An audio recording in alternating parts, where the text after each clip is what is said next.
Only in the ancient legends it is stated that one day an undead shall be chosen.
Hello everyone, and welcome to the last part of the Dark Souls playthrough that we've been doing for about a year now.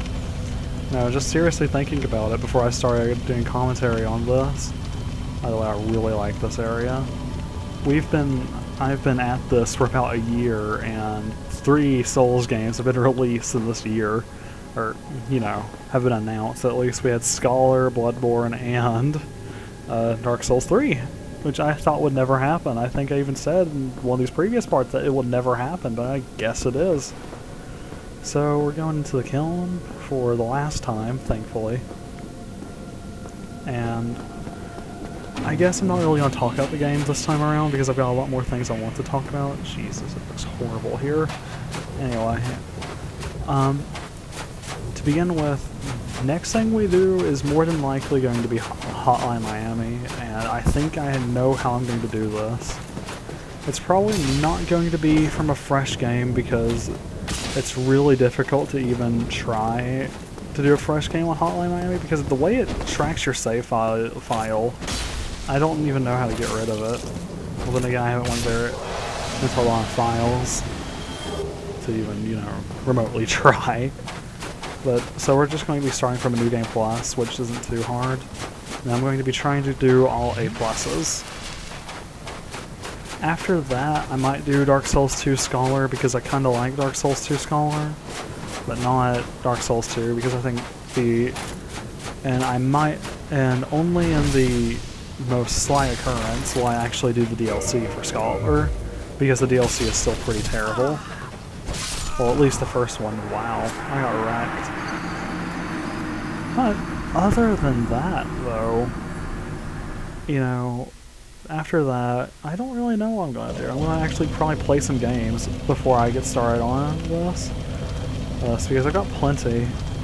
Don't think I'm going to do live commentary unless it's like a first-person game like Stalker or something like that. Because I do like Stalker. It's one of my favorite games. But yeah, if I do something like this again, I don't know. It's hard. Number one, and I can't really do any first impressions videos because if you're watching back your video, it's not really your first impressions, is it? Yeah. And not that anyone would do that anyway, because when I get really unintelligible when I try to speak to anything live. And again, I'm not even sure how translatable this is. I'm pretty sure that's always a guaranteed time, Night Chunk. I'll just make sure for that. But what we're looking at is maybe in a little while we'll do Hotline Miami 1. Not sure about 2. Might do 2. I don't like 2 though. I really don't like 2. I think the story is pretty good, but other than that, the gameplay is terrible. The gameplay itself. And it's hilarious because they were like, it's more of the same with Hotline Miami, and these people have obviously not played Hotline Miami before. It's a very, very different kind of game. But we'll get to that when we do Hotline Miami. But yeah, this is the end. No more crashed games, no more crashed, whatchamacallit, more crashed computers, no more new computers. This is going to be the last video we render, and then off to another project. And God only knows how it will do. Oh, this is gonna end bad for me. Well, at least I have plenty of time to talk around this time. More time to the last part, did I? How much time did I talk last part? Like, what, a whopping 13 minutes at the most? But pretty much how it's going to boil down is that we're going to do Hotline Miami 2, or not Hotline Miami 2. We're going to do Hotline Miami after this and maybe Dark Souls 2, and that's all I can really guarantee. I might see. I might just go through my Steam library and check. I wanted to do, like, a Zoe 2 or something like that. But Zoe 2 on an emulator is a lot of fun, as in it's terrible.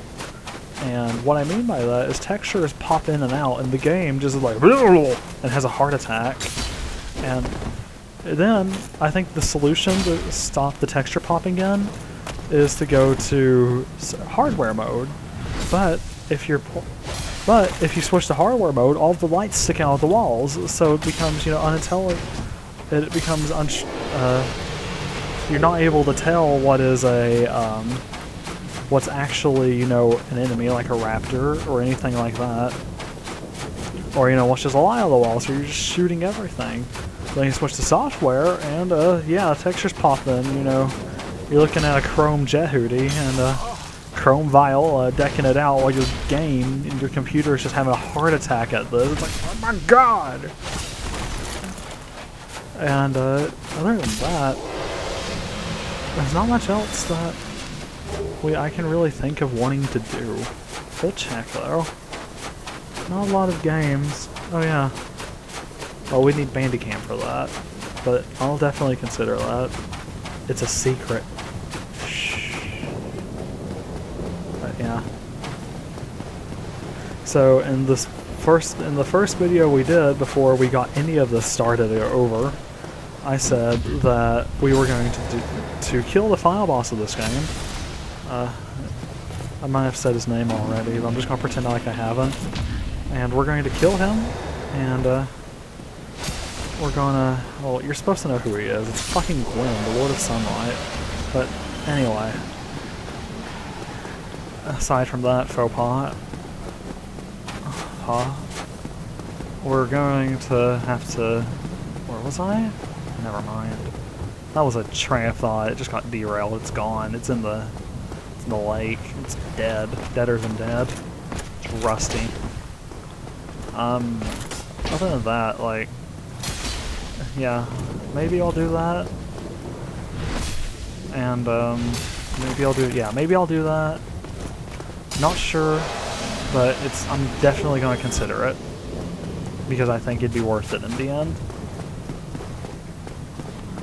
And this entire area just has like 5 Black Knights, and if this was a pre-Scholar Dark Souls 2 level design, they would have put 2 of them in the most, you know, difficult way possible, like a Sword Knight and a Halberd Knight. You know, they just have like a ton of Halberd Knights. You know they would. And you would just laugh at how freaking ridiculous that game gets, and how terrible the level designers were in deciding what was difficult and what was not. But, let's see. Are we ready? Oh, okay. Oh yeah. So we just warp weapons, I guess, and now it's time to kill Glenn. Thought I kept the death in. But yeah, you notice I was playing around with that Greatsword. Greatsword is pretty fun. It's not as fun as it is in Dark Souls 2, though. Mainly because Greatswords are pretty nice in Dark Souls 2 in general. Because they do tons of damage, and I like strength weapons. I'm just going to say that. But yeah, so my strategy for Gwen, I couldn't do it without parries, if you haven't noticed, but pretty much my strategy is to wail on him until I get hit, and then parry, and use that parry opportunity to heal. And if you do that, literally, it does not end up too bad for you. I hope this is getting saved. The timestamp has the timeline has had a heart attack. That looks like the end of it. That's when, everyone. And that's the end of the series. Wow. That's pretty sad. Well, hey. Anyway. We're gonna celebrate in the best way possible, which is to chug a crap ton of Estus. And then run out that door because I don't feel like burning today. Actually, I don't think I've ever burned with this character, like, ever. So, huzzah! And I had numbers appear right here, just so I'm not bullshitting you guys, but 1, 2, 3, 4, 5, 6, alright, but now we're counting. 3, 4, 5, 6. I still have a lot to do before I get this done. But that's about a whopping 9 Havel's rings. If you don't believe me, I'll make a video counting them 3 times. And we're out of Estus. So, that's the end of the video. This is a shame. If you're running 60 frames, you have to roll through the door, so... Well, it's me, this has been Zedu, and see you guys later in Hotline Miami.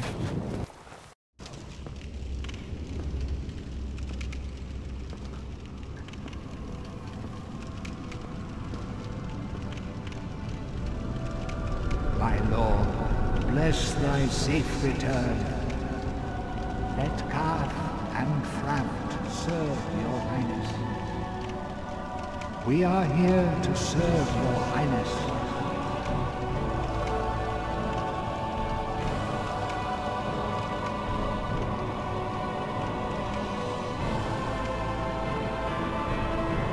Let true dark be cast upon the world. Our Lord hath returned.